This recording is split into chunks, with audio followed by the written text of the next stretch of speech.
अब एक बात तो कहना चाहूँगा कि सेशन के अंदर 100% पूरा कंप्लीट डिसिप्लिन को मेंटेन रखें। बीच में किस तरह का न्यूसेंस नहीं होना चाहिए, क्योंकि बातें सभी इंपॉर्टेंट होंगी। आप उसको बहुत ध्यान से सुने और ध्यान से साथ साथ में समझें, क्योंकि पढ़ाई तो बहुत से बच्चे करते हैं और पढ़ाई करने के साथ साथ उस पढ़ाई करने का तरीका, हमें कहाँ से क्या पढ़ना है, हमें कौन से पार्ट पे टेस्ट को कैसे अटेम्प्ट करना है, ये सब बातें भी आपके लिए बहुत इंपॉर्टेंट है। वो सब बातें डिस्कस करेंगे आपसे। तो मैं अब बुलाना चाहूँगा टॉपर्स को, और मैं चाहूँगा जब टॉपर्स स्टेज पर आए तो उनका जोरदार तालियों के साथ स्वागत करें। मैं स्टार्ट करता हूँ। सबसे पहले अमन त्रिपाठी।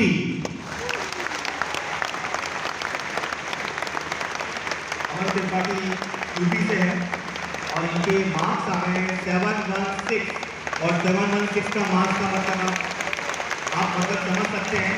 इनका केवल एक क्वेश्चन ये छोड़ कर आए हैं, रॉन्ग भी नहीं किया है, एक क्वेश्चन केवल छोड़ कर आए। इसके बाद नेक्स्ट मैं कॉल करता हूं वैष्णवी कैलाश शारदा, और इनकी बात करें तो इनका केवल एक क्वेश्चन रॉन्ग हुआ है, 715 मार्क्स, एक क्वेश्चन केवल रॉन्ग हुआ है। इसके बाद बुलाना चाहूंगा मयंक राज। मयंक राज समस्तीपुर बिहार से है और इनके मार्क्स आ रहे हैं 705, 720 में 705। इसके बाद बुलाना चाहूंगा मैं श्रेयांश पटनायक।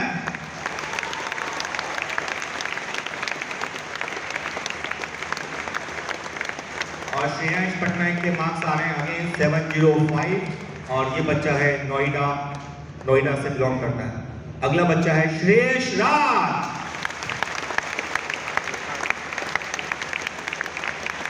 ये बच्चा है बोकारो झारखंड से है और इसके भी मार्क्स आ रहे हैं 705। तो ये सब बच्चे कोटा में रह के ही उन्हें कोचिंग करी, कोटा में रह के ही पढ़े, और जैसे आप लोग क्लासेस अटेंड करते हो वैसे इन्होंने भी क्लासेस अटेंड करी।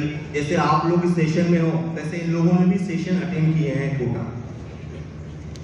तो सब बच्चे कोटा में पढ़े। अब इनके साथ हम डिस्कस करना स्टार्ट करेंगे, टीम के साथ कैसे कैसे उन्हें स्ट्रेटेजी फॉलो करनी। मैं चाहता हूँ इसके बाद योगेश मालव सर और नीरज जैन सर इस सेशन को आगे कंटिन्यू करें। Hello, good afternoon students. Good afternoon sir. बच्चों को आपको बताया गया कि अमन त्रिपाठी के 716 मार्क्स आए आउट ऑफ 720। अब 720 में 716 मार्क्स कब आएंगे? जब एक क्वेश्चन उन्होंने छोड़ दिया है। 180 में से 179 का क्वेश्चन सही थे, एक क्वेश्चन में छोड़ दिया है, तो ये बहुत बड़ा डिसीजन था इनका। अगर इस क्वेश्चन में तुक्का मार देते और एक क्वेश्चन गलत हो जाता तो इनका स्कोर क्या होता? 715।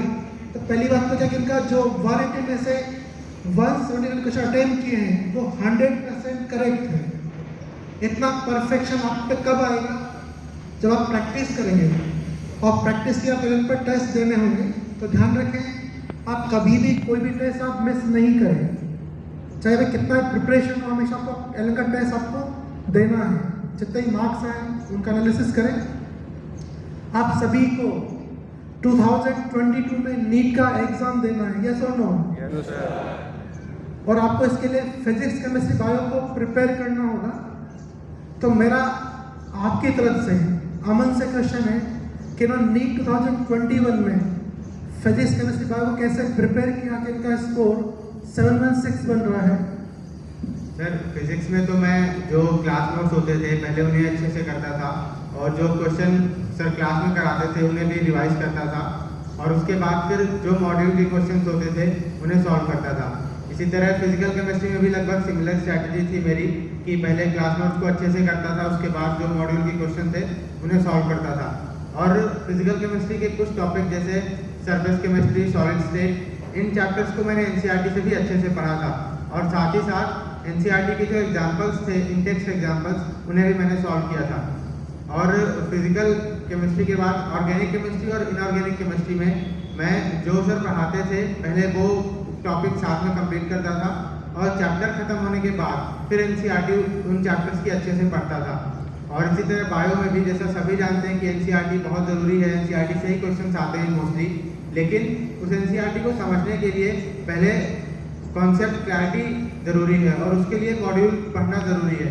तो मैं जब क्लास में सर टॉपिक पढ़ाते थे तो उसके साथ साथ मॉड्यूल पढ़ता था और एनसीईआरटी, लेकिन जब एग्ज़ाम के 1-2 महीने बचे हुए थे तो मैं सिर्फ एनसीईआरटी ही पढ़ता था और जो मॉड्यूल के कुछ पॉइंट्स जो मुझे लगते थे कि ये इंपॉर्टेंट पॉइंट्स हैं और इन्हें मैं भूल जाऊंगा, ऐसे पॉइंट्स को मैं एनसीईआरटी में ही साइड में लिख लेता था।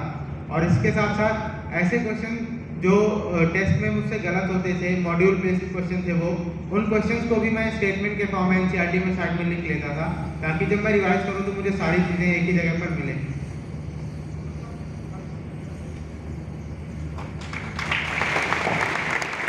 तो बच्चा आप देख सकते हैं अमन ने क्लास नोट्स के साथ साथ एनसीईआरटी में भी प्रायोरिटी दिया है। तो आपको फिजिक्स, केमिस्ट्री, बायो में तीनों सब्जेक्ट में आपको क्लास नोट्स को अच्छे से पढ़ना है और साथ में एनसीईआरटी को आपको सेलेक्टेड वे में पढ़ना है। अगर बात करें बायो में आपको 100% एनसीईआरटी को फॉलो करना है। फिजिक्स और फिजिकल में आपको कुछ सॉल्व एग्जाम्पल्स आपको एनसीईआरटी सोल्व करना है। ऑर्गेनिक में आपको एनसीईआरटी को अच्छे से पढ़ना है। अब मैं आपसे पूछना चाहता हूं आपका कौन सा सब्जेक्ट सबसे वीक था?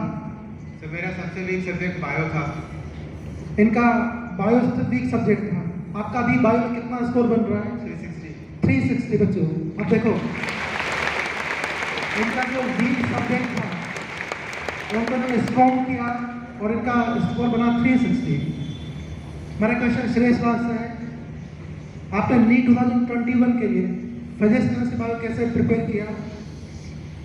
ऐसे देखा जाए तो हम अपने स्ट्रैटेजी को दो कैटेगरीज में डिवाइड कर सकते हैं।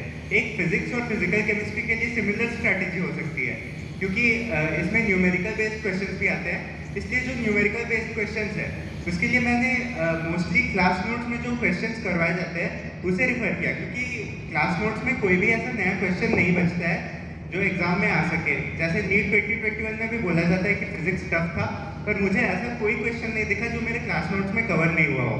और उसके साथ साथ क्वेश्चन प्रैक्टिस की भी काफ़ी ज़रूरत होती है इसमें, इसलिए एलन के जो मॉड्यूल्स है और उसके अलावा CROP और केमिस्ट्री एट अ ग्लांस ये सब भी एनफ क्वेश्चन प्रैक्टिस थे मेरे लिए। और साथ साथ में जो एलन के पेपर्स थे उससे भी क्वेश्चन प्रैक्टिस हो जाती थी। उसके बाद बात करूँ IUC, OC और बायो की, इन चैप्टर्स में लोग बोलते हैं कि बस एनसीईआरटी याद करने से हो जाएगा और क्या ही है, पर इसमें मैं ये कहना चाहता हूँ भले ही इसमें एनसीईआरटी याद करने से मार्क्स आ जाइए, पर ये भी साइंस के पार्ट है और साइंस में कंसेप्ट बहुत इंपॉर्टेंट है। तो कंसेप्चुअल क्लैरिटी के लिए हमें अपने क्लास में जो पढ़ाया जा रहा है उस पर ध्यान देना पड़ेगा और मॉड्यूल में जो कंटेंट है उसे भी ध्यान देना पड़ेगा। इससे हमारे कंसेप्ट क्लियर होंगे और उसके बाद बारी आती है एनसीईआरटी की लाइन टू लाइन याद करने की।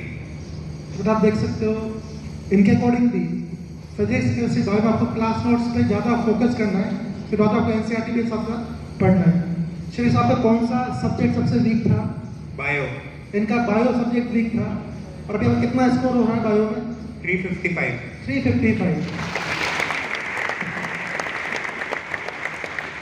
और आपका स्ट्रॉन्ग कौशल श्रेष आपका स्ट्रॉन्ग सब्जेक्ट कौन सा था? केमिस्ट्री। कितने मार्क्स आए आपके? 175।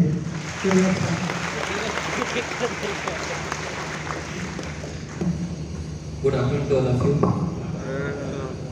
देखिए जब आप ये लोग तैयारी करते हैं तो आपको पता है आपके पास स्टडी मटेरियल बहुत सारा होता है पढ़ने के लिए और कई जगह से अवेलेबल हो सकता है और आपको पता है कि हमारे पास इतना टाइम स्पेंड नहीं होता है कि हम सारे कंटेंट को एक साथ पढ़ सकें। और मान लीजिए आपने इनिशियल लेवल पर उसे पढ़ने की कोशिश की तो हो सकता है आप शुरू में पढ़ लें, लेकिन जैसे जैसे एग्जाम पास आता है आपके पास टाइम कम होता है और आप सारे सिलेबस को या सारे कंटेंट को एक साथ रिवाइज कर पाएँ कि प्रैक्टिकली पॉसिबल नहीं है। आप समझ सकते हैं ऐसा हो नहीं सकता।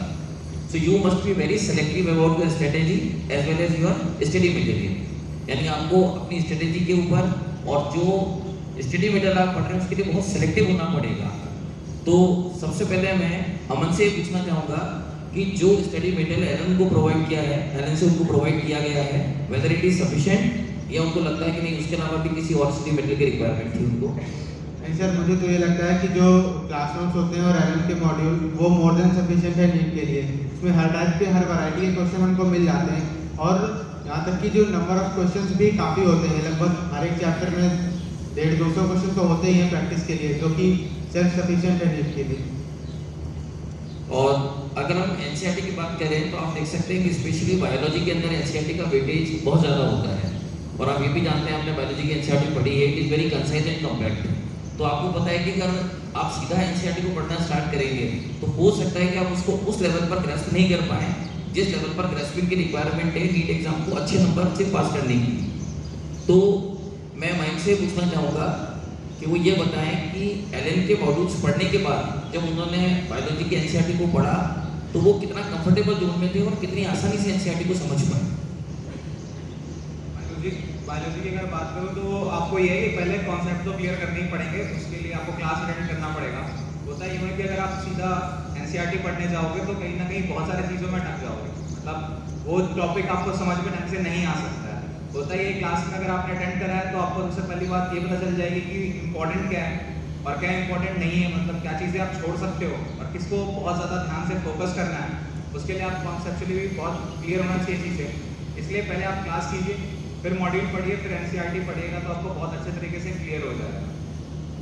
तो आप देख सकते हैं, अगर हम फायदे की कंक्लूड करें तो कहा यह गया है कि पहले आप क्लासेस पढ़िए, क्लासेस पढ़ने के बाद आप सब्जेक्ट रिगार्डिंग अपना व्यू बनाइए, उसके बाद फिर आप एनसीईआरटी को अगर पढ़ेंगे तो आप उसको ज़्यादा अच्छी तरह से ग्रैस्प कर पाएंगे, ज़्यादा अच्छी तरह से समझ पाएंगे। ठीक है, नेक्स्ट गौरव सर इसको कंटिन्यू करेंगे।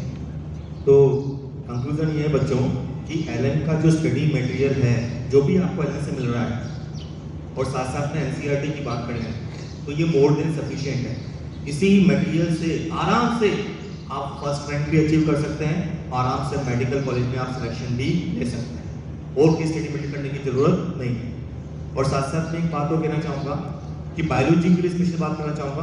बायोलॉजी की एनसीईआरटी को आप जितनी बार पढ़ सकते हो उतनी बार पढ़ें, जितना पढ़ सकते हैं। हाँ, ये बात सही है, पढ़ने की लिमिट तो होगी, पर तब भी आप खुद फील करोगे कि जब भी आप एनसीईआरटी का पेज पढ़ते होंगे, कोई पेज पढ़ते होंगे, आपको हर बार कुछ ना कुछ नया मिलता होगा, हर बार कुछ ना कुछ नया मिलता होगा। तो एनसीईआरटी तो इन बच्चों ने भी मेरी बात की है, इन बच्चों से पूछा गया कि एनसीईआरटी कितनी बार पढ़ी, थोड़ा सा इनफाइनाइट है, हमें याद ही नहीं कितनी बार पढ़ी, तो इतनी बार एनसीईआरटी पढ़नी चाहिए। और साथ साथ में एक बात ये भी है कि एनसीईआरटी को कैसे हम इंटरेस्टिंग फॉर्म में पढ़ सकते हैं, इसकी व्यवस्था भी एलएन ने आपके लिए कर रखी है।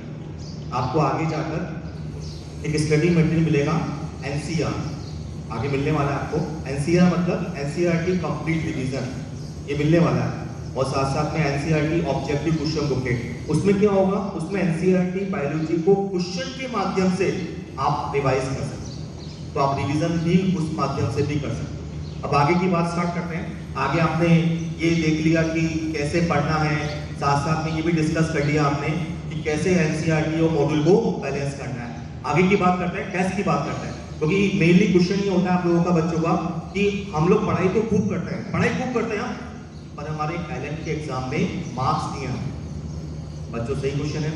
Yes sir. आप बोलोगे कि सर पढ़ाई तो खूब करते हैं, एलएन के एग्जाम में मार्क्स नहीं आते, तो मार्क्स बहुत इंपॉर्टेंट है, क्योंकि अल्टीमेटली सिलेक्शन जो होगा मार्क्स से होगा। आप कितना पढ़ रहे हो, इससे इंपॉर्टेंट बात ये है कि आपके मार्क्स कितने आ रहे हैं, ये इंपॉर्टेंट है। तो पहले तो ये बात कर लें कि इनके मार्क्स, जो बच्चे आपके सामने बैठे हुए हैं, इनके एग्जाम में मार्क्स कैसे आते हैं, इनकी बात भी करनी है। तो आप देखें ध्यान से, आप स्क्रीन पे देखें, स्क्रीन पे दिखाई देगा आपको मार्क्स। अमन कुमार त्रिपाठी के मार्क्स दिखाई दे रहे होंगे आपको, इसकी रैंक दिखाई दे रही होगी, एग्जाम में क्या रैंक है आप देख रहे होंगे। एग्जाम में रैंक जो है वो जिग-जैग कर रही है, हमेशा टॉप रैंक पे रहा हो ऐसा नहीं है, कभी 131, 119 ऐसी भी रैंक हुई। और यही बात कर ले मेजर टेस्ट के अंदर, तो मेजर टेस्ट के अंदर भी ग्राफ देख रहे हैं आप, 374, 419 ऐसी रैंक भी गई है। ऐसे सब बच्चों की बात करें, मयंक राज की रैंक भी अप एंड डाउन हो रही है। मयंक राज की मेजर टेस्ट के अंदर भी रैंक्स क्या हैं, अप्स एंड डाउन है, बस सिंपली ग्राफ कभी स्ट्रेट नहीं चल रहा है, ग्राफ जिग-जैग हो रहा है। ऐसे आगे सब बच्चों की बात करें, श्रेयांश राज के मेजर टेस्ट के अंदर भी रैंक्स अप डाउन है। फिर इसकी आगे बात करें, श्रेयांश पटना की रैंक भी अप्स एंड डाउन हो रही है। ऐसे ही वैष्णवी की बात करें, वैष्णवी की भी रैंक्स अप एंड डाउन हो रही है। और वैष्णवी की भी मेजर टेस्ट के अंदर, मेजर टेस्ट की बात करें तो इसकी रैंक भी अप एंड डाउन हुई। बच्चों ये बात डिस्कस कर रहा हूँ समय कि आप लोग ये सोचते हो कि जो बच्चे होते हैं, जो अच्छे बच्चे होते हैं, जो टॉपर्स होते हैं ना, वो तो हमेशा ही टॉप में रहते हैं। ऐसा नहीं होता बच्चों, उनकी रैंक भी क्या होती है, जिग-जैग होती है, रैंक अप डाउन होती है। मतलब आप जैसे बच्चे ही अल्टीमेटली टॉपर बनते हैं, आप जैसे बच्चों में से रैंक निकल के आ रहा है। हाँ, ये बात सही है। उस रैंक के लिए, उस पार्ट के लिए आपके अंदर, आपके माइंड में हमेशा एक जुनून सवार रहना चाहिए। मुझे तो इसी साल अच्छे मेडिकल कॉलेज में जाना है, ये जुनून हमेशा आपके दिमाग में सवार रहना चाहिए। तो रैंक अप डाउन चलेगी उसके अंदर, और आपके अंदर जिद, आपके अंदर जुनून बना रहेगा, तो 100% आप भी लास्ट तक अच्छी रैंक से सेलेक्ट हो सकते हैं। अब बच्चों से क्वेश्चन पूछते हैं। मैं पूछना चाहूँगा वैष्णवी से। वैष्णवी, ये बताओ कि तुम एलन के एग्जाम को कैसे अटेम्प्ट करती थी? सर, मैं पहले बायोलॉजी करती थी, फिर केमिस्ट्री करती थी और फिर फिजिक्स अटेम्प्ट करती थी। लेकिन ऐसा ज़रूरी नहीं है कि सब लोग यही फॉलो करें, जो जिसको जैसा सूट होता है वैसा कर सकते हैं। मतलब स्ट्रैटेजी सबकी अलग अलग हो सकती है, और यहाँ टेस्ट के दौरान हम बार बार चेंज भी करके एक सेट कर ले तो चलेगा। क्योंकि मैं भी पहले स्टार्टिंग में बहुत अपना फ्लक्चुएट करती थी, कभी केमिस्ट्री पहले करती थी, कभी बायो पहले करती थी। तो मुझे एक फाइनल मिल गया था कि मैं बायो पहले करूँगी तो मेरे लिए सूटेबल रहेगा। क्या वैष्णवी, तुम अपने एग्जाम को एक राउंड में करती थी कि 2 राउंड में करती थी? मैं पहले एक राउंड में अच्छे से अटेम्प्ट कर लेती थी, फिर दूसरे राउंड में मतलब OMR भरते वक्त चेक करती थी। यही क्वेश्चन मैं जानना चाहूँगा श्रेयस से। श्रेयस बेटा, तुम बताओ कि तुम पेपर को कैसे अटेम्प्ट किया करते थे? सर, जब मैं शुरू में आया था तो मैंने अपने सीनियर से और अपने क्लासमेट से पूछा कि वो किस तरह से पेपर अटेम्प्ट करते हैं। तो मोस्ट लोगों ने यही बोला कि पहले बायो, फिर केमिस्ट्री, फिर फिजिक्स, ताकि फिजिक्स के लिए ज़्यादा टाइम बचे। तो मैंने ये ट्राई किया, पर जब मैं ये अटेम्प्ट करता था तो मुझे बायो में कुछ क्वेश्चंस में दिक्कत होती थी, तो मेरा कॉन्फिडेंस लेवल लो हो जाता था। लगता था कि केमिस्ट्री और फिजिक्स करते समय ये लगता था कि अभी बायो तो खराब चला गया है, इसमें अच्छे से करना पड़ेगा ताकि अच्छे मार्क्स आ पाए, और इससे अनड्यू प्रेशर आ जाता था मेरे ऊपर, जिससे केमिस्ट्री और फिजिक्स में सिली मिस्टेक्स भी हो जाती थी। तो मैंने सोचा कि इसे चेंज करना पड़ेगा, और फिर मैंने दूसरी स्ट्रैटेजीज यूज़ की, और लास्ट में मैं इस पे आया कि केमिस्ट्री में मेरे सबसे ज़्यादा मार्क्स आते हैं, इसलिए मैं केमिस्ट्री से स्टार्ट करूँगा, जिससे मेरा कॉन्फिडेंस लेवल हाई होगा। और अगर आगे बायो करते समय भी ये भी लगा कि टफ क्वेश्चन है, तो मुझे ये लगेगा कि हाँ, केमिस्ट्री में तो मार्क्स आ ही जाएंगे, अगर बायो में कम भी आए तो ठीक है। और इस वजह से सिली मिस्टेक्स भी बहुत कम हो जाते थे। तो अल्टीमेटली मैंने आपसे स्टार्टिंग में कहा था कि अलग अलग बच्चों के व्यूज़ अलग अलग हो सकते हैं। जैसा आपसे वैष्णवी ने कहा कि बायोलॉजी से स्टार्ट करती थी, और यही बात अपन श्रेयस की करें तो उसने बाद में क्या चुन लिया, केमिस्ट्री से स्टार्ट किया। तो ऐसे ही मैं आपसे भी कहता हूँ कि आप भी अभी इस समय एलन के एग्जाम में एक्सपेरिमेंट कर सकते हैं, अभी कर सकते हैं एक्सपेरिमेंट, और डिसाइड करें कि आपके लिए क्या बेस्ट है, आपके लिए क्या अच्छा है, किस सब्जेक्ट में आपका कॉन्फिडेंस ज़्यादा अच्छा है, किस सब्जेक्ट को स्टार्ट करने से आप एंड तक अच्छे से एग्जाम दे पाते हैं। तो ये आपको चूज करना पड़ेगा। अब बात नेक्स्ट करते हैं, नेक्स्ट बात उठाते हैं। कॉमनली क्या होता है, एग्जाम देते हैं, एग्जाम देने के बाद सिली मिस्टेक बहुत ज़्यादा हो जाती है, होती है बच्चों। क्वेश्चन पढ़ने में गलती, कैलकुलेशन मिस्टेक, लैंग्वेज पढ़ने में गलती, ऐसी मिस्टेक हो जाती है। तो बच्चों से जानते हैं कि सिली मिस्टेक्स को कैसे दूर करना चाहिए। ये क्वेश्चन मैं पूछना चाहूँगा बैंक से। बैंक बेटा, तुम बताओ सिली मिस्टेक को कैसे दूर करना चाहिए? सिली मिस्टेक्स तो लगता है आप सबको लगता होगा सिर्फ एग्जाम हॉल में ही होता है, घर पे नहीं होता, बट ऐसा नहीं है। एक्चुअली जब आप घर पे प्रैक्टिस करते हो क्वेश्चन, तो होता ये होगा कि आपका आंसर में यूनिट का डिफरेंस आ जाता होगा, सेंटीमीटर में तो मीटर में आप आंसर निकाल देते होगे, और जब आप ऑप्शन चेक करते होगे तो लिखा होता है आपका सेंटीमीटर मान लो, तो आप सोचते हो कि चलो कोई नहीं, मतलब थोड़ा ही तो गलती हुआ, उतना आप उसमें नोटिस नहीं करते उस चीज़ को। लेकिन होता आपके साथ ये गलती घर पे भी है। तो फिर ये क्या होता है कि यही गलती आप जब एग्जाम में करते हो तो उसको आप सिली मिस्टेक बोलते हो और काफ़ी पॉइंट आउट करते हो उस चीज़ को। लेकिन गलतियाँ कहीं ना कहीं आपसे घर पे भी होती है। अगर आप इसको घर पे सुधारने की कोशिश करो तो शायद एग्जाम में बहुत अच्छा स्कोर कर सकते हो, सिली मिस्टेक बहुत कम होंगे। आप कैसे सुधारोगे उस चीज़ को? होता क्या एग्जाम में जनरली प्रेशर होता है आपको कि 1 घंटे में मुझे इतने क्वेश्चन अटैम्प्ट करने हैं फिजिक्स के या फिर किसी भी चीज़ में। तो करना क्या है, घर पे भी ये प्रैक्टिस कीजिए। आप कम से कम 3 दिन में या फिर किसी एक दिन निकालिए हफ्ते में, जिस दिन आप एक टाइम बाउंड प्रैक्टिस कीजिए, 1 घंटे में इतने क्वेश्चन प्रैक्टिस करने हैं। और उसमें ये सोचिए कि मुझे तुरंत आंसर चेक नहीं करना है, पहले 30 क्वेश्चन अटेम्प्ट किए, फिर मैंने इसको सॉल्व किया और आंसर लिखा, और फिर चेक कीजिए आपने कितनी गलती करी। वहाँ जो सिली मिस्टेक करोगे धीरे धीरे आपकी कंट्रोल होगी। कहीं ना कहीं आपको लगातार इसको प्रैक्टिस में आना पड़ेगा। मतलब कंक्लूजन ये है बच्चों कि आपको एग्जाम करने के लिए भी बहुत ज़्यादा प्रैक्टिस करनी पड़ेगी। आपका एक तरह से होता है रिफ्लेक्स एक्शन, वो डेवलप होना चाहिए। हमें कैसे क्वेश्चन को रीड करना है, कैसे क्वेश्चन की लैंग्वेज को पकड़ना है, कैसे क्वेश्चन के ऑप्शन को पकड़ना है, कैसे उसमें कैलकुलेशन करनी है और साथ साथ में कैसे उसकी उम्र बढ़नी है, ये सब भी एक तरह का रिफ्लेक्स एक्शन हो जाना चाहिए। आप बार बार प्रैक्टिस करोगे ना तो आपका रिफ्लेक्स एक्शन में डेवलप हो जाएगी और तब आपका परफेक्शन बढ़ जाएगा। मैं सिंपली ये कहना चाहूँगा जैसे कि मयंक ने कहा कि आप घर पर भी छोटे छोटे एग्जाम का प्रैक्टिस किया करो। कभी फिजिक्स के 50 क्वेश्चन ले लिए, कभी केमिस्ट्री के 50 क्वेश्चन ले लिए, एक साथ घर बैठ के एक साथ वैसे ही सॉल्व कर रहे हो जैसे एग्जाम में सॉल्व करो, और वहाँ पर भी सिली मिस्टेक नहीं हो ऐसा काम करना। तो धीरे धीरे अपना माइंड इस तरह का सेट हो जाएगा कि अपना क्वेश्चन के लिए कंसंट्रेशन फोकस बढ़ जाएगा। बस सिंपल सी बात है, जब भी आपके सामने कोई क्वेश्चन है तो आपका पूरा माइंड, पूरा कंसंट्रेशन, पूरा फोकस उस क्वेश्चन के लिए ही होना चाहिए। आपके माइंड में कुछ और बात नहीं चलनी चाहिए, और जितना कंसंट्रेशन क्वेश्चन के लिए होगा उतना क्वेश्चन का जो मीनिंग है वो आपके माइंड में सही जाएगा। और क्वेश्चन का मीनिंग आपके माइंड में सही जा रहा है और उसका आंसर भी आपके माइंड में सही है तो आंसर भी सही निकलेगा। हाँ, ये हो सकता है कि आपके माइंड में क्वेश्चन का आंसर सही है पर आपका माइंड कहीं ना कहीं डिस्ट्रैक्ट हो रहा है, कहीं ना कहीं डाइवर्ट हो रहा है, तो उस केस में फिर आपका आंसर मिस हो सकता है। जितना क्वेश्चन के लिए कंसंट्रेशन फोकस सही रहेगा आपका आंसर सही है। अब मैं आगे बढ़ता हूँ। एक बात तो इम्पोर्टेंट है, जनरली क्या होता है बच्चों को है ना एग्जाम से डर लगता है, एग्जाम से एक होता है फोबिया टाइप, वो भी होता है। रीजन क्या होता है, रीजन बताता हूँ रीजन क्या होता है। कई बार आपका जो कोर्स होता है उस कोर्स को आप पूरा अच्छे से कवर नहीं कर पाते, या मान लो कोर्स कवर कर लिया तो कोर्स को अच्छे से रिवाइज नहीं कर पाते, या फिर ऐसा भी हो सकता है हम अपने आप पे बहुत ज़्यादा ओवर एक्सपेक्टेशन कर लेते हैं। यार इस बार तो ना 600 मार्क्स लाने हैं, इस बार 650 मार्क्स लाने हैं, इस बार तो ऐसा कुछ करना है फिजिक्स में पूरे मार्क्स लाने हैं, हम ओवर एक्सपेक्टेशन कर लेते हैं। या फिर कई बार ऐसा भी होता है कि हम अपने आप को बहुत ज़्यादा थका देते हैं। थकाना मतलब आप जिस दिन एग्जाम है ना उस दिन तो बहुत ज़्यादा पढ़ाई कर रहे हो, उसके एक दिन पहले बहुत ज़्यादा पढ़ाई कर रहे हो, उस दिन तो बिल्कुल रात को भी आप पढ़ाई कर रहे हो और बेसिकली अपने आप को बहुत ज़्यादा थका देते हैं। तो इन सब चीज़ों से क्या होता है हमारी कंसंट्रेशन कम हो जाती है। तो मैं जानना चाहूँगा वैष्णवी से कि एग्जाम के एक दिन पहले 2 दिन पहले क्या करना चाहिए।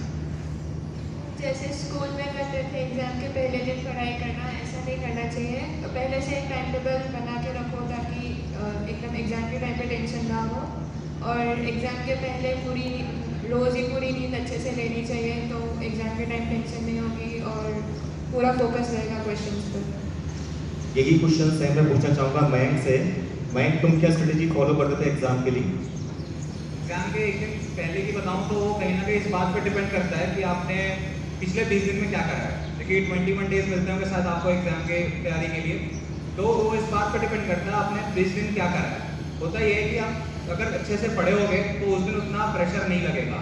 वैसे बताता हूँ कैसे अच्छे तरीके से मतलब पढ़ना है जो आपको हर चीज़ उस दिन तक याद रह सके। जैसे फर्स्ट दिन आपने स्टार्ट किया वो तो आपने सुना ही है रोज़ का रोज़ पढ़ना है और शायद आप पढ़ते भी होगे, रोज़ का रोज़ पढ़िए। अब जैसे सेकंड डे जब आप पढ़ने बैठोगे तो 10 मिनट में कोशिश किया करो जो एक दिन पहले पढ़ाया टीचर ने उसको रिवाइज करने का। वो एक बहुत अच्छा स्ट्रेटजी होता है, उससे क्या होता है बार बार चीज़ें रिवाइज होती है। ये फॉलो करो आप संडे तक, क्योंकि वीकेंड तक 7 दिन होता है, 7 बार वो टॉपिक आपका रिवाइज हो जाएगा। तो आपके कहीं ना कहीं बहुत ज़्यादा दिमाग में बैठ जाएगी वो चीज़ें, रिवाइज करने की उतनी भी ज़्यादा जरूरत नहीं पड़ेगी। और कहीं ना कहीं ये भी पता चल जाएगा उसमें सबसे ज़्यादा इंपॉर्टेंट चीज़ क्या है, काम मतलब किस प्रकार से इसको कितना शॉर्ट कर सकते हो आप। तो वीकेंड पे आप क्या कीजिए, जितना भी आपने पढ़ा उस हफ्ते में पूरा शॉर्ट नोट्स बना लीजिए, कंपाइल कर दीजिए उसको जितना कर सके। और जैसे बायोलॉजी में जनरली शॉर्ट नोट्स नहीं बनाया करता था, एनसीईआरटी में मार्क किया करता था, अगर साइंटिस्ट के नेम वगैरह हैं वो अलग से लिख लिया करता था। और जब एंड वीक आएगा तो उस समय बस आप ये सोचिए कि आपको बिल्कुल शॉर्ट नोट्स जो बनाया है बस उसी को रिवाइज कीजिए, क्योंकि इतने बड़े बड़े बुक उसमें आप नहीं पढ़ पाओगे एक दिन में। जनरली वही चीज़ पढ़िए जो आप भूल रहे थे बार बार जब रिवीजन कर रहे थे। तो अल्टीमेटली बात ये निकल रही है कि आपको 20 दिन का टाइम टेबल, आपका एग्जाम 21 दिन में होता है, आपको 20 दिन का टाइम टेबल स्टार्टिंग से ही बना लेना चाहिए। और जो स्टार्टिंग से आपका टाइम टेबल है वो शुरुआत से फॉलो होना चाहिए। जनरली होता ये कि आपका जो टेस्ट का पहला वीक होता है, फर्स्ट वीक जो होता है, उसमें आप बहुत ज़्यादा अपने आप को कंफर्ट जोन में रख लेते हो, मतलब 1 घंटे पढ़ लिए, 2 घंटे पढ़ लिए, नहीं पढ़े, ऐसा कर लेते हो। पर आपको ऐसा नहीं करना चाहिए। आपको डेली से ही जो आपका एग्जाम हुआ वहीं से आपको 6-7 घंटे पढ़ना है अपने घर पे, अपने रूम पे, तो वो 6-7 घंटे आपको एंड तक पढ़ना। यदि ऐसा आप कर रहे हो ना, तो आपके लास्ट डे पर, एग्जाम के लास्ट डे पे आप पे बहुत ज़्यादा प्रेशर नहीं आएगा, आपका कोर्स अच्छे से कवर हो जाएगा, आपके कोर्स को अच्छे से आप रिवाइज कर पाओगे और उसमें आपका बहुत ज़्यादा एंजाइटी, घबराहट आपको नहीं होगी। मतलब सिंपली प्री मेडिकल के अंदर, प्री मेडिकल में एक लाइन बहुत इंपॉर्टेंट है, यदि आपको सिलेक्शन चाहिए, आपको अच्छी रैंक चाहिए, तो इस लाइन को आप गांठ बांध लो, इस लाइन को आप पूरे साल फॉलो कर लो, तो 100% आपको मेडिकल कॉलेज में जाने से कोई भी रोक नहीं सकता। वो लाइन क्या है? Diligency is more important than intelligence in case of selection in pre medical. मतलब सिंपली आपका डेली का शेड्यूल होना चाहिए, एक डिसिप्लिन शेड्यूल होना चाहिए, उसमें आप डेली 5-6 घंटे पढ़ रहे हैं, डेली 6-7 घंटे पढ़ रहे हैं और उसी को फॉलो करें। हाँ, इस केस में ये भी कह सकता हूँ, मान लो आपके पास इंटेलिजेंसी नहीं भी है, आप बहुत ज्यादा इंटेलिजेंट नहीं भी हो, पर आपकी कंटिन्यूटी, आपका डेली एफर्ट्स मेडिकल एग्जाम के लिए चल रहा है, तो आराम से आप अच्छी रैंक से मेडिकल कॉलेज में सेलेक्ट हो सकते हैं। और ऐसे कई बच्चों को हमने मेडिकल कॉलेज में जाते हुए देखा भी। तो बच्चों, लाइन क्या इंपॉर्टेंट है, एक बार रिपीट करें। Intelligence is more intelligence is more important है। आपका डेली का शेड्यूल बनना चाहिए, डेली का डिसिप्लिन से इसको पढ़ाई करें, तो 100% आप मेडिकल कॉलेज में पहुंच सकते हैं। तो मैं चाहता हूँ इसके आगे मालव सर सेशन को कंटिन्यू करें। बच्चे, टेस्ट की बात चल रही थी अभी, आप लोग प्रिपरेशन करते हो, आप टेस्ट देते हो, आपके टेस्ट में अच्छे मार्क्स आते हैं, कभी आपके मार्क्स कम हो जाते हैं, आपको टेंशन होता होगा, आपको स्ट्रेस होता होगा। तो अमन से पूछना चाहता हूँ कि अमन, जब आपके टेस्ट में कभी बहुत अच्छे मार्क्स आते हैं, कभी आपके मार्क्स एकदम डाउन हो गए, तो आप उस डाउन में जब आपको स्ट्रेस होता है, तो सब कैसे ओवरकम करते हो अपने आप को? सर, शुरू में तो बुरा लगता था कि मैंने 20 दिन अच्छे से पढ़ा, फिर भी रैंक या मार्क्स अच्छे नहीं आए, लेकिन मैं उसे, जो रैंक खराब आती थी मेरी, तो मैं उसे एक चैलेंज की तरह लेता था और फाइट बैक करने की कोशिश करता था कि अगर इस बार रैंक खराब आई तो मैं अगली बारी से और ज़्यादा अच्छी रैंक लाने की कोशिश करूँगा।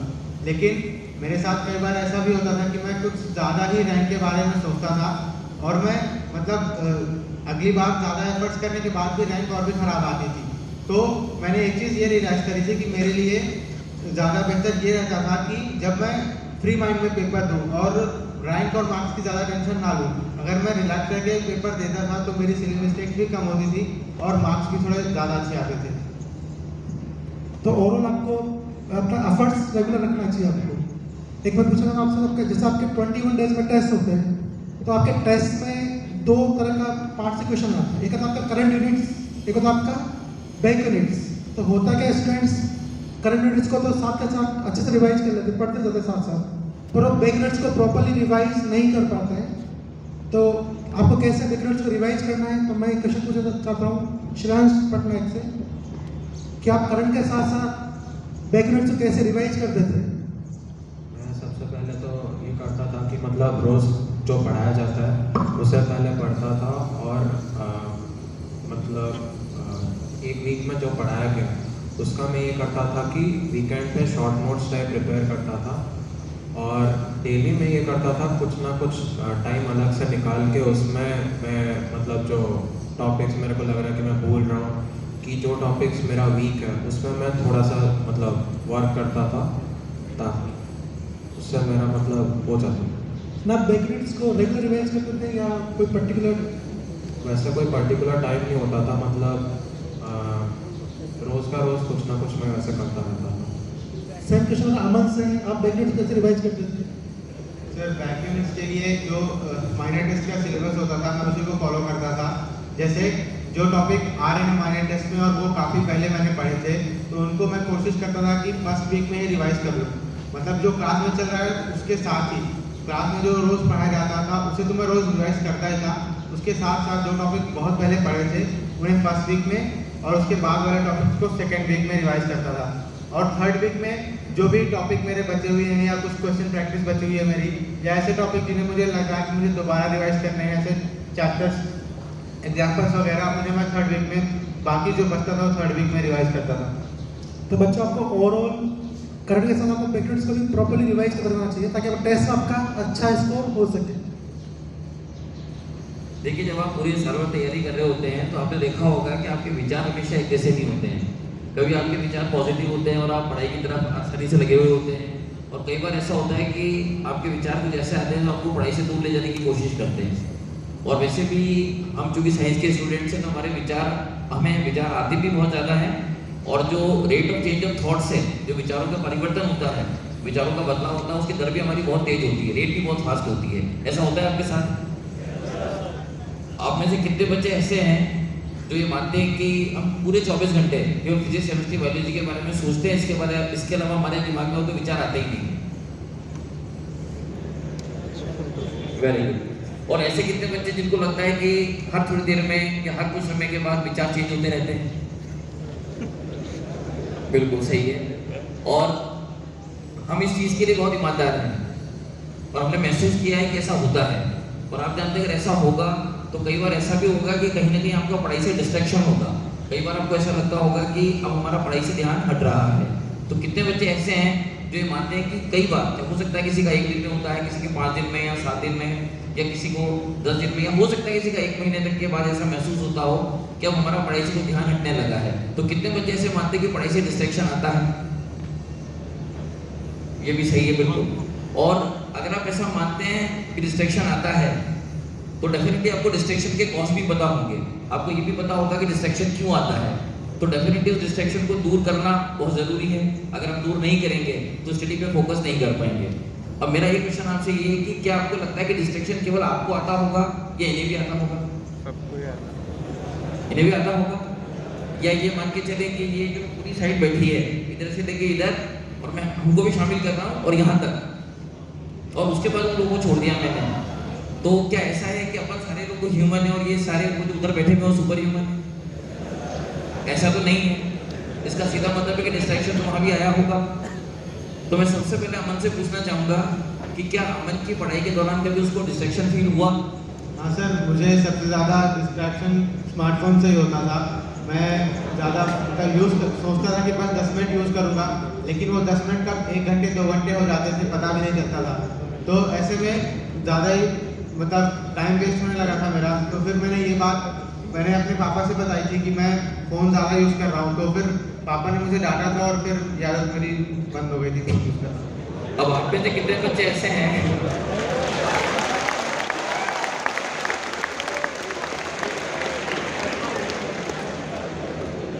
अब आप में से कितने बच्चे ऐसे हैं जिनको ये लगता है कि हम 10 या 15 मिनट के बाद मोबाइल छोड़ देंगे, लेकिन 10-15 मिनट के बाद आपसे छोड़ना चाहे लेकिन वो आपको छोड़ता नहीं है? तो ऐसा कितने बच्चों के साथ होता है?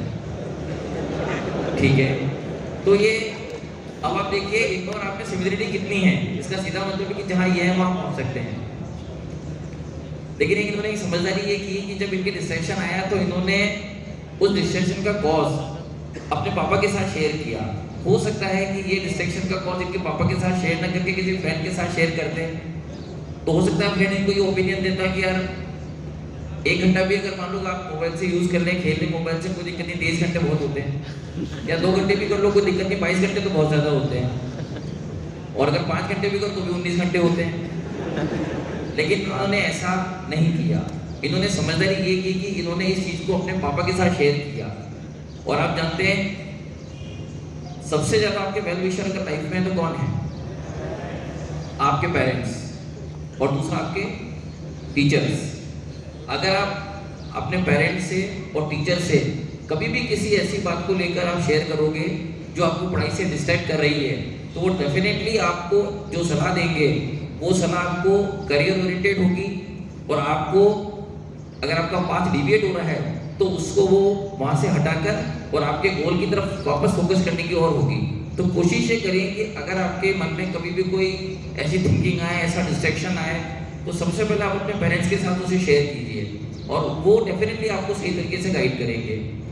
और अगर आपको ऐसा लगता है कि पापा से आप कोई बात शेयर नहीं कर पा रहे हैं, या मान लीजिए दूर है वो आपसे, पूरी तरह उसके साथ शेयरिंग नहीं हो रही है, आप क्लास में जाइए तो जब टीचर्स आपको मिलते हैं आप टीचर के साथ शेयर कर लीजिए बात को, डेफिनेटली वो आपको प्रॉपरली गाइड करेंगे। अब इसी तरह के डिस्ट्रैक्शन की बात मैं मयंक से पूछना चाहूँगा कि क्या मयंक को भी ऐसा फील हुआ? अच्छा, और डिस्ट्रैक्शन के पहले मैं मयंक से ये चाहूँगा कि मयंक थोड़ा सा अपना ब्रीफ में जो उनकी सक्सेस स्टोरी है उसको शेयर करते हैं आपके साथ। सर मैं 1 मिनट बात और करना चाहूँगा।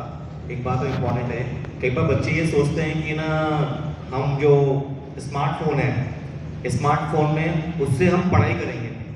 स्मार्टफोन में ना यूट्यूब होता है और उसमें और भी कई तरह के मीडिया होते हैं, उस पर जाके हमें ना फिजिक्स, केमिस्ट्री, बायोलॉजी पढ़ लेंगे। पर अल्टीमेटली आप लोग भी जानते हैं इस बात को, जो भी ये कोशिश करते हैं वो पढ़ाई की जगह कहीं और चले जाते हैं। सही बात कह रहा हूँ मैं? तो सिंपली आप ये मान के चलो, ये 100% बात सही है। ये जो स्मार्टफोन है, स्मार्टफोन को आपको स्मार्टली यूज करना आना चाहिए। और स्मार्टली यूज करने का मतलब ये होता है कि आपके लिए केवल और केवल उस स्मार्टफोन से स्टडी होनी चाहिए। तो सही है, तो स्मार्टफोन का यूज आप सही कर दो। और मान लो स्मार्टफोन में आप बोलो कि पढ़ाई होती है, ऐसा होता है, यूट्यूब से पढ़ाई करते हैं हम, तो उससे पढ़ाई करते हैं, ये सब बातें व्यर्थ हैं। एलन का स्टडी मटेरियल, एलन का लिटरेचर मोर देन सफिशिएंट है फर्स्ट रैंक के लिए भी और सिलेक्शन के लिए भी।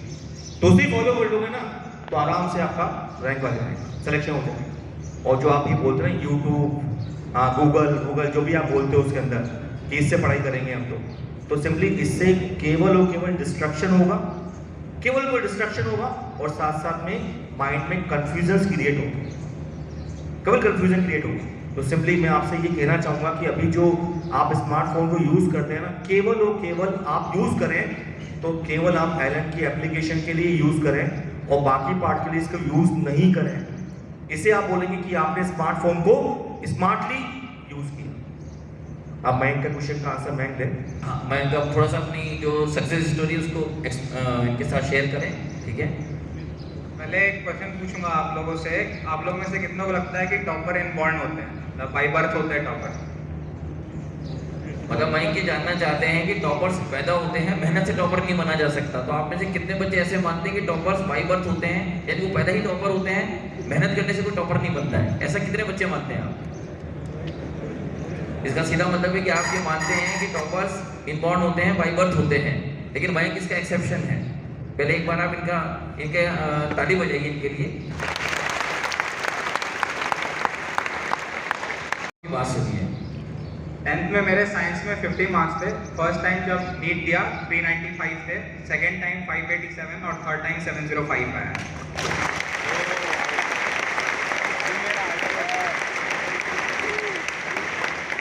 फर्स्ट टाइम मार्क्स थे 390 के आसपास, सेकंड टाइम 580 के आसपास, और अब कितने मार्क्स हैं? 705। अब आप ये बताइए कितने बच्चे अब मानते हैं कि मेहनत करके टॉपर बना जा सकता है? दैट इज द ट्रांसफॉर्मेशन, इसको बोलते हैं ट्रांसफॉर्मेशन। देखिए कि एक बार से कितना ट्रांसफॉर्मेशन आ गया है। अब आप मैं थोड़ा सा ये बताइए कि किस तरह का डिस्ट्रैक्शन आपको आया और उस डिस्ट्रैक्शन को आपने किस तरह से ओवरकम किया और यहाँ तक पहुँचे। गलतियाँ तो मेरे से बहुत सारी हुई थी। नर्चर एंथ्यूज मैंने लैंडमार्क से ही करा है। तो जब यहाँ पे आया था शुरुआत में आते ही मतलब अचीवमेंट वाले भैया लोग दोस्त बन गए थे बहुत सारे। तो हुआ ये कि मैं क्लास लेकिन डेली अटेंड करता था, लेकिन घर पे जाके पढ़ाई नहीं कर पाता था, क्योंकि मूवीज़ वगैरह देखते थे या फिर सिटी मॉल कहीं घूमने चले जाया करते थे। तो वो साल कहीं ना कहीं बस मतलब जो क्लास में पढ़ा था उतना ही मतलब याद था मेरे को, घर पे आके कुछ भी नहीं पढ़ा था। एंथ्यूज में आया तो 12th मैंने बहुत अच्छे से करी, उसमें घर पे भी अच्छे से पढ़ाई किया था, क्योंकि शुरुआत में रहता है कि जोश रहता है इस बार तो सिलेक्शन पा ही लेंगे।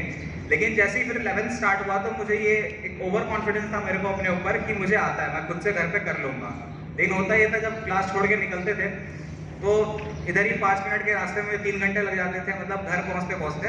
तो कहीं ना कहीं पढ़ता नहीं था मैं। लेकिन आप में से बहुत सारे सोच के जाते होंगे क्लास छोड़ते इसीलिए होंगे कि घर पे जाके पढ़ाई करें, लेकिन कहीं ना कहीं घूमते रहते होंगे। फिर भी कुछ कुछ होते हैं जो सही में घर पे जाके पढ़ लेते हैं, 2 घंटे में उनका शायद टॉपिक कंप्लीट भी आता है किसी किसी का। तो उनके लिए एक बात है कि जैसे हो सकता है आप 2 घंटे में कर लो, लेकिन वो चीज़ आप 10 दिन बाद फिर भूल जाओगे, क्योंकि आपने रिवीजन करा है एक तरीके से, उसको बहुत अच्छे तरीके से कंप्लीट नहीं करा है। और पहली बात, कोई चीज़ आपको पहले से अगर आती हो ना, तो वैसे भी आप जब टीचर की नहीं सुन सकते तो आप घर पे खुद से कैसे पढ़ोगे उस चीज़ को। तो टीचर क्या होता है, जैसे क्लास में जब सर लोग पढ़ा रहे होते हैं तो उसमें वो लोग वही बताते हैं जनरली जो आपके लिए बहुत ज़्यादा इंपॉर्टेंट होता है। वो आपको ये बता सकते हैं कहाँ से ज़्यादा क्वेश्चन पूछे जाएंगे, कहाँ से नहीं पूछे जाएंगे, और काफ़ी ज़्यादा इंपॉर्टेंस होता है क्लास का। ये फर्स्ट टाइम जब नीट दिया था तब पता चला मेरे को। एग्जाम हॉल में बैठा था, कुछ क्वेश्चंस आए थे, जैसे एक इंसिडेंट बताता हूँ। जेनेटिक्स का क्वेश्चन था, वो ऐसा क्वेश्चन था जैसे सर ने क्लास में हमें क्वेश्चन तक बताया था यही क्वेश्चन आएगा, ऑप्शन यही होंगे, बिल्कुल सही वही ऑप्शन थे, वैसा ही क्वेश्चन था, और इन्होंने ये बताया था ये प्रायोरिटी से ऐसा आंसर जाएगा, और सेम वही क्वेश्चन आया था। तब मुझे लगा कि अगर मैंने शायद क्लास बहुत अच्छे तरीके से सुना होता, 11वीं क्लास की होती, तो बहुत सारे क्वेश्चन कर लेता। तो फर्स्ट टाइम तो यही गलती थी, फ्रेंड जोन काफ़ी ज़्यादा बड़ा था मेरा, और जनरली क्लास छोड़ता था। सेकेंड टाइम आया था तो जो अचीवर में था इस बार ये था कि जनरली आप में भी बहुत सारी चीज़ सोचते होंगे कि अपने को सिलेक्शन चाहिए, रैंक तो अपने से होने वाला नहीं है, वो तो एंथ्यूज के लिए बनाया। ये बहुत सारे बच्चों की गलत फहमी होती है। मैं भी इसी गलत फहमी के साथ यहाँ आया था और कहीं ना कहीं बस मैं जो बड़े बड़े टॉपिक्स होते हैं इकोलॉजी वगैरह, इस पे हम लोग ज़्यादा ध्यान देते हैं, जीओसी ये सब चीज़ें बहुत अच्छे से करते हैं, और जब क्लास में बायोमोलिक्यूल्स पॉलीमर जैसे टॉपिक स्टार्ट होते हैं तो निकल लेते हैं। तो कहीं ना कहीं ये चीज़ें बहुत ज़्यादा मैटर करती है। जो मैंने भी ऐसी क्लास छोड़े थे जो स्ट्रॉन्ग मतलब जो बड़े बड़े टॉपिक्स थे उनको बहुत अच्छे से किया था, ये सोच के कि छोटे छोटे टॉपिक से कितने ही क्वेश्चन आ जाएंगे, बहुत अच्छे से कंप्लीट कर लिया। लेकिन मैंने छोटे टॉपिक से क्लास छोड़े थे, एग्जाम दिया, उस साल मेरे 587 आए। घर पे आया जब मैं काउंट किया कि कितने छोटे मतलब ये जो छोटे छोटे टॉपिक्स होते हैं कितने क्वेश्चन आते हैं, लगभग बिलीव नहीं करोगे अगर आप जाके गिनना घर पे, अगर सारे मतलब केमिस्ट्री फिजिक्स बायोलॉजी का मिलाओगे 100 से लेके 200 मार्क्स से क्वेश्चन होते हैं वो, तो बहुत ज़्यादा क्वेश्चन हो जाते हैं वो, आप समझ सकते हो 100 और 200 का कितना ज़्यादा होता है। तो वो गलती मैंने करी थी, लेकिन इस साल मैंने क्लास भी नहीं छोड़े और जितने क्वेश्चन मतलब जितने चैप्टर्स थे उसको बहुत अच्छे तरीके से कंप्लीट किया, इसलिए आज यहाँ हूँ। और मैं यही कहूँगा आप भी यहाँ पहुँच सकते हो, अच्छे से तैयारी करोगे और रेगुलर रहोगे तो बिल्कुल पहुँच जाओगे।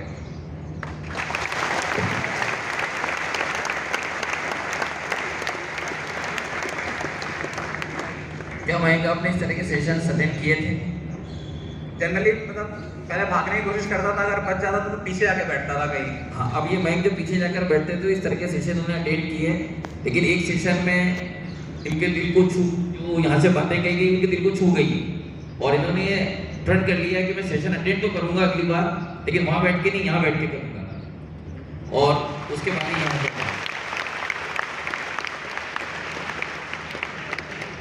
तो मैं मयंक की तरफ से, मयंक के मन में भी क्या चल रहा है वो मैं आपको बता देता हूँ। इससे मेरे मन में क्या चल रहा है, शब्द मयंक के हैं, शब्द एक्चुअली मेरे हैं, लेकिन है मयंक के लिए कि पहले मैं वहाँ था, अब मैं यहाँ हूँ। वो भी एक दौर था और ये भी एक दौर है।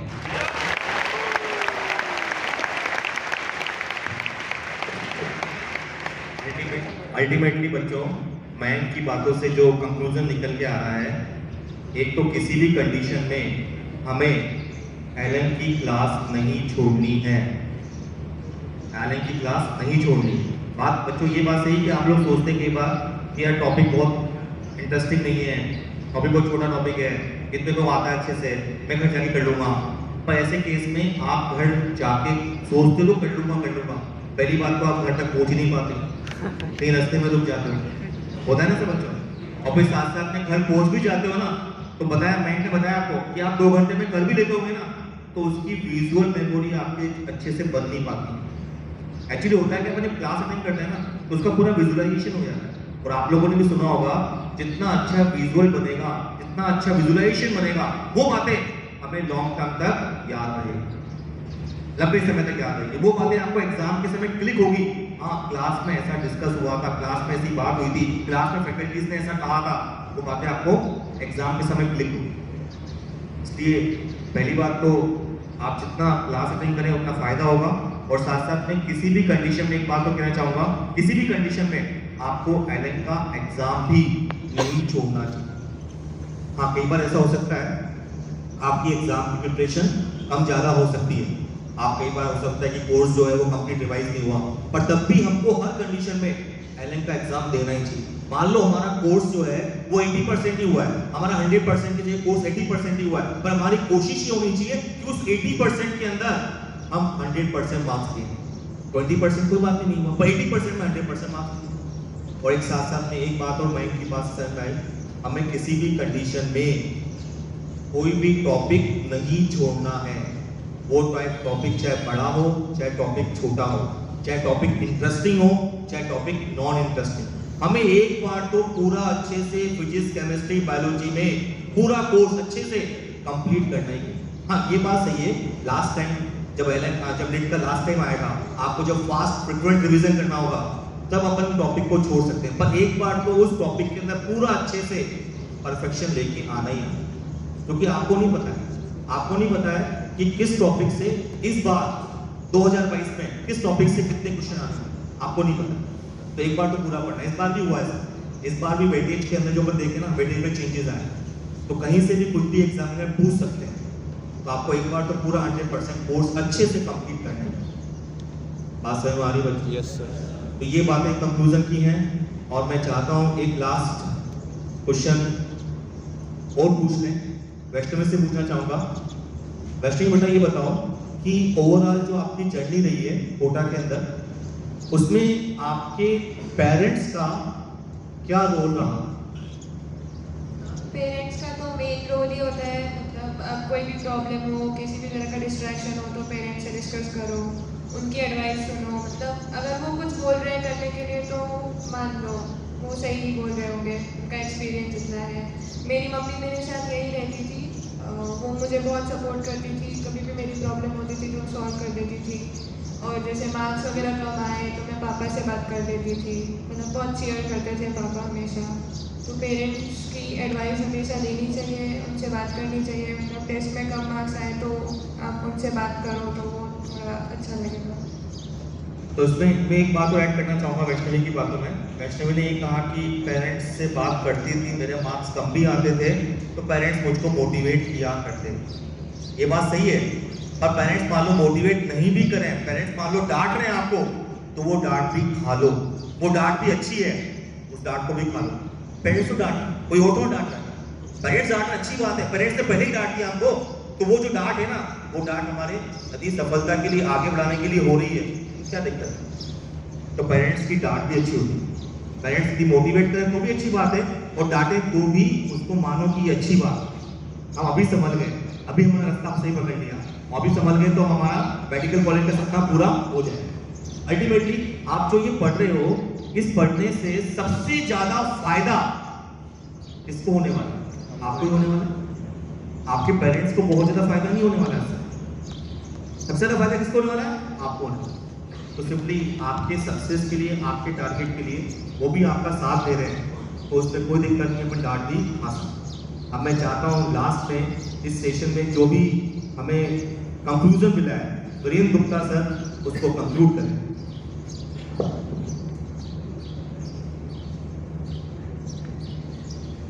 Thank you sir. Good afternoon बच्चों।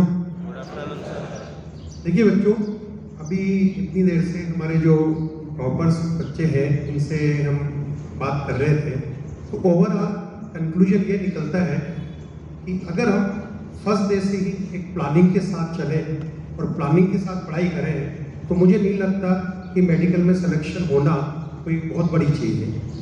अभी आपको मेडिकल लगता होगा कुछ दिन स्टार्टिंग में कि यार क्या है, क्या हो रहा है ये सब, लेकिन नहीं, मैं कहता हूँ कि फर्स्ट डे से जब बच्चा पढ़ना स्टार्ट करता है 11th के अंदर, उस दिन से ही अगर वो प्लानिंग कर ले तो फिर कहीं कोई दिक्कत नहीं है, बड़ी इजीली उसके मार्क्स आते हैं, इजीली वो सेलेक्ट होते हैं। और इसमें सबसे इम्पोर्टेंट पार्ट है आपकी क्लास। जनरली हम देखते हैं कि बच्चे 1-2 क्लास अटेंड करते हैं, फिर 1-2 क्लास छोड़ देते हैं, ये सबसे बड़ी गलत बात है। हमेशा आपने देखा, इन बच्चों ने भी आपसे कहा कि आप क्लासेस जरूर अटेंड करें। नॉर्मली बच्चों को हम ये कहते हुए सुनते हैं, सर ये टॉपिक मुझे आता है, मैं घर पढ़ लूँगा। नहीं, आपको आता है, अच्छी बात है, ये आपके लिए पॉजिटिव बात है, लेकिन अगर आप क्लास अटेंड करेंगे तो मुझे लगता है कि वो टॉपिक जो है आपका और अच्छे से हो जाएगा, उसमें और आपकी जो है कहीं ना कहीं डेप्थ बढ़ेगी, और वो आपके लिए बहुत इंपॉर्टेंट होती है।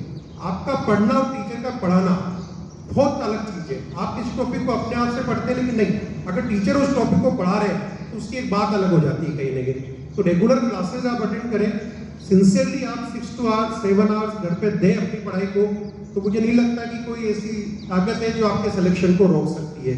100% आप सेलेक्ट हो सकते हैं। जिस जोश के साथ अपने घर से आप चले थे डॉक्टर बनने के लिए, वो जोश आपको बस लास्ट तक, अंतिम एग्जाम तक आपको मेंटेन रखना है। बस जिस दिन तक आपका नीट का एग्जाम नहीं हो जाए तब तक वो जोश आपको मेंटेन रखना है, फिर 100% आप जो है सेलेक्ट होके जाएंगे, ये मान के चलिए। आप मैं इतना सा कहूँगा कि दिल लगा के मेहनत करिए, वो दिन दूर नहीं है जब एक बार फिर से नेक्स्ट ईयर ऐसा इशू होगा और आप में से कुछ बच्चे यहाँ बैठे होंगे और कुछ बच्चे आपको सुन रहे होंगे। थैंक यू बच्चों, thank you for the members. तो बच्चों, सेशन के अंदर आपको वीरेंद्र ने बता दिया कि कंक्लूजन क्या है, और साथ साथ में एक कंक्लूजन को बताना चाहूँगा। हर काम का एक समय होता है, हर पार्ट का एक समय होता है। जैसे आपको होगा कि सर सोशल मीडिया, दोस्ती, ये क्या कोई बुरी बात है? कोई बुरी बात नहीं, सही बात है। हम लोग भी फेसबुक देखते हैं, हम लोग भी व्हाट्सएप देखते हैं, यूट्यूब देखते हैं, हम भी देखते हैं, हम सही बात कह रहे हैं, हमारे भी दोस्त हैं, फ्रेंड्स हमारे भी। पर बात क्या इंपॉर्टेंट है? बात ये इंपॉर्टेंट है right work at right time. आपके लिए प्रायोरिटी क्या है? आपके लिए प्रायोरिटी है इस समय आपकी स्टडी। तो आपकी स्टडी के अंदर आपके फिजिक्स, केमिस्ट्री, बायोलॉजी में कोई बाधक बन रहा है तो वो काम हमें नहीं करना, वो काम हमें रोक देना। तो जब आप पहुंच जाओ मेडिकल कॉलेज में तो कोई दिक्कत नहीं है, आप सोशल मीडिया यूज करो। अभी समय सही नहीं पर इसके आपकी फ्रेंडशिप करो, आप सब वो फ्रेंड्स बनाओ, पर अभी समय सही नहीं है उसका। अभी तो ऐसे फ्रेंड होने चाहिए जो हमारी फिजिक्स, केमिस्ट्री, बायोलॉजी को हमको और इंक्रीज करें, ऐसे फ्रेंड बनाओ। आ रही बात समझ में? तो मैं आशा करता हूं कि आपको सही बातें समझ में आ गई होगी और आप जो हमने आपसे कहा कि इन बातों को फॉलो भी करना है, तो उसके लिए आज इस सेशन का एंड करते हैं और साथ साथ में आप इस बातों को फॉलो करेंगे। इसको हम कैसे दिखाएं? तो एक गाने के साथ साथ आप जब इस सेशन से जाएं तो साथ में हाथ हिलाते हुए जाएं। इसका मतलब मान लेंगे कि आप इन सब बातों को आगे फॉलो भी करेंगे। बच्चों गाना स्टार्ट करते हैं। Krishna